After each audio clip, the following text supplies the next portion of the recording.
Kaveh Akbar's debut novel, a National Book Award finalist, a New York Times bestseller, and a true cultural phenomenon, Martyr, begins with a divine sign and a breaking point. Quote, maybe it was that Cyrus had done the wrong drugs in the right order, or the right drugs in the wrong order. But when God finally spoke back to him after 27 years of silence, what Cyrus wanted more than anything else was a do-over.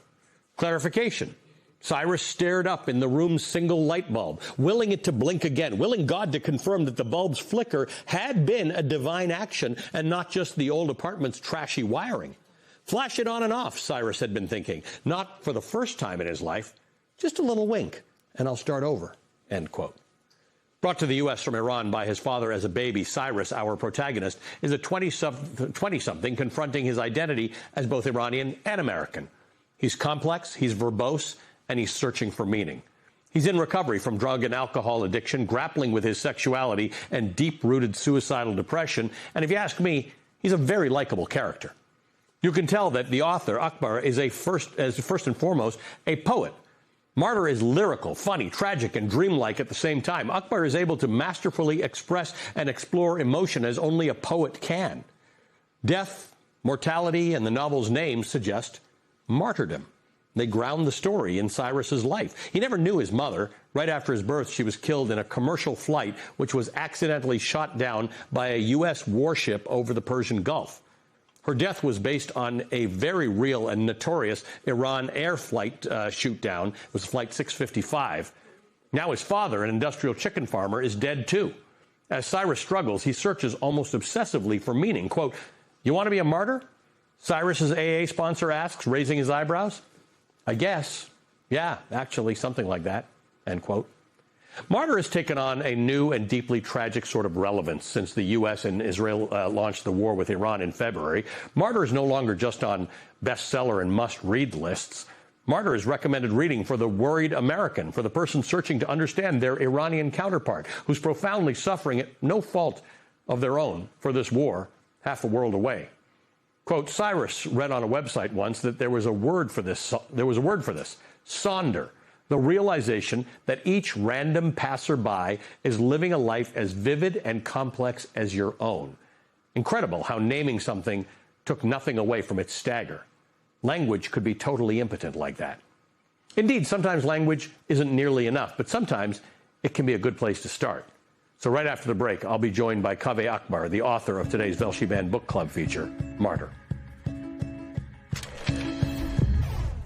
All right, today's meeting of the Velshi Band Book Club is officially in session. I'm joined by Kaveh Akbar. He's an Iranian-American poet, novelist, editor, professor, and the author of today's Velshi Band Book Club feature, the award-winning and critically acclaimed success, Martyr. Kaveh, thank you. Welcome to the Velshi Band Book Club. Thank you for being here. Thank you so much for having me. It's my luck. It's an honor. You have a family in Iran, am I right? Yeah, I do. Lots of family. Are you in communication with them, and how are they doing? It's hard. The communication is on and off with the cell bands and the internet bands, but no one's doing great, as you can imagine. No. What is interesting to me, having spent some time in Iran, and of course knowing a lot of people in the Iranian diaspora in America, is there is much more similarity between Americans and Iranians than many Americans would think. I think Iranians probably know that more because there's a lot more interplay between Iranians in Iran and Iranians in America. Absolutely. I mean, we love our families, we love our kids, we love having fun, we love eating. It sometimes feels excruciating to say we love our kids just like you love your kids, and we want everyone to be safe and happy the way you want everyone to be safe and happy. But it's true, and sometimes it needs to be said. So we quoted from your book last week on a separate topic, because 2 weeks ago the president had put out the social media tweet that tonight a whole civilization will die, and it was an outrageous tweet. But that's sort of beside the point. It's the concept of a civilization will die, and you and I can talk for hours about what a civilization the Iranian culture is, but that's not the point. Nobody should be threatening anybody's civilization with destruction. And civilization is art and books and poetry and music and food. Well, I mean, I think that empire, and the president is an avatar of empire, understands the power of narrative, right? They understand the power of art, and they understand the power of history, and they understand that threatening it really gets to the soul of a people, right?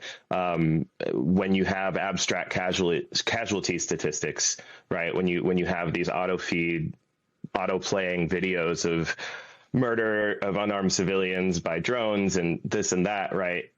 There's a way in which that kind of denudes the horror of its sort of somatic correlative, of its embodied disgust, its embodied appallingness, right? But when you attack art, right, that is what, you mentioned that the book follows, largely stems from the Iran Air Flight 655 disaster, which occurred in 1988, in which 290 civilians were shot out of the sky by the USS Vincennes, right?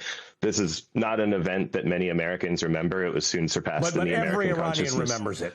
Every Iranian knows about it. It's literally on postage stamps in Iran, right? This was a major event, right? And so when you say, why are, most of the people there aren't mad at us, but those who are, right? Like this is literally on postage stamps, right? This event, right? 290 civilians shot out of the sky, including 66 children, right? This is recent memory for people, and it's completely lost in ours, which is only occasion for more horror, right? And I think that what narrative, what art tries to do is to return to the abstraction of casualty data, something of the somatic obliteration of individual loss. You see what I'm saying? When you follow one individual life, as the book does, shot out of the sky, suddenly you get a sense of the stakes, right? Everything that Cyrus does, once you hear that 1 million people have been displaced in southern Lebanon, you lose track of what that is. One person's story may tell you what that means. I want to actually revisit a more complete version of the passage that I read in the introduction about Cyrus, in which it says he'd picked up 2 coffees along the way, the second as a little offering for Orchidée, a small gift to communicate that he'd been thinking of her before he saw her. Cyrus read on a website once that there was a word for this, sonder, the realization that each random passerby is living a life as vivid and complex as your own. Incredible how naming something took nothing away from its stagger. Language could be totally impotent like this. This really made me think about this very point that you're making. Just one single life. I mean, we can think about it in our daily lives here in America, but this concept of everybody in Iran, in Lebanon, in America, all over the world today is living a rich and complex life of their own that is as important as yours. Yeah. With hearts that could fit in your chest, right? We are the same species, right? And that despite that overwhelming sameness, despite the fact that we are all on this 10-minute train ride between 2 infinities from which either end no one can report, right? Despite the fact of that overwhelming sameness and the brevity of our being here, we create these reasons to be mad at each other, right? And, every girl who is in the girls' school that was bombed on the first day of this war was beloved the way that the people who are watching this love the children in their life, right? Every person who is in the last building bombed in Lebanon, right, was loved and loved people the way that everyone watching this loves people, right? And the inability of the American mind to access that sometimes, right? The inability to make that feel real and tangible is something that I do think art can help with. Yeah, I mean, how much is that? I mean, is that American, or is that us? Is that media? It might just be species-wide. It might just be species-wide, right. But I can only speak from the American and Iranian perspectives. I can't speak for the entirety of my species. I can I'm yoked behind my 2 eyes like everyone else. Our protagonist, Cyrus, grapples with what it means to be born in Iran and raised in the Midwest of the United States. So there's a piece of this book that's also about the immigrant experience and, trying to fit in and how, where differences and similarities are important. Yeah, absolutely. I mean, again, it mirrors my experience. I came to America when I was very young. My dad really did work on poultry farms his whole life, and industrial poultry farms, not cute ones where every chicken has a name or whatever, but, giant corporate duck farms. And so we moved around a lot, and I didn't know a lot of Iranian people or other Muslim people, or, I didn't in the various small Midwestern towns where we lived, there was not a lot of that, right? And so my identity erred towards, I love football, I love basketball, I love video games, right? And it was only really in books that I could discover lives that had some correspondence with that other self that, you know, in the sister verse was still living in Tehran.